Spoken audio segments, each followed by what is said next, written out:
Assalomu alaykum. Avtohalokat bo'lganda inshurans qanaqa ishlaydi degan savolga haydovchilarga tushuntirishga harakat qilaman. Haydovchilar kompaniyaga ishga kirishdan oldin kompaniyasi bilan kelishuv shartnomasiga qo'l qo'yadi.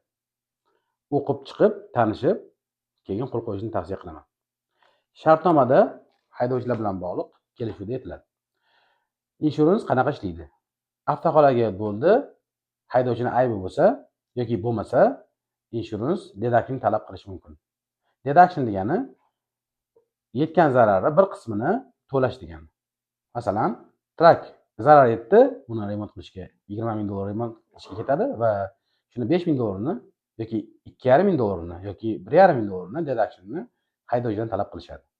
Xuddi shu treylerga zarar etganda yetgan zarari bir qismini deduction sifatida haydovchi to'lashi kerak bo'ladi.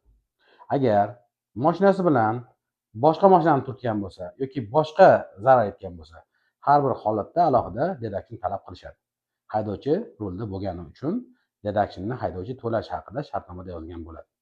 Agarda kompaniyadagi bo'lsam ham to'laymanmi? Ha, agar haydovchi kelishuv shartnomasida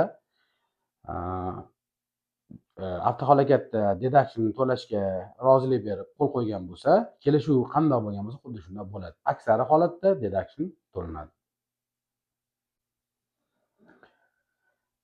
Agar tushunmaganlar bo'lsa, agar qo'shimcha savollar bo'lgan bo'lsa, YouTube'da, Facebook'da, Instagram'da menga murojaat qilsanglar, men qo'shimcha yana tushuntirib berishga tayyorman. Batafsilroq qilib quyida meni telefon raqamlarim bor, murojaat qilishlarini so'rayman.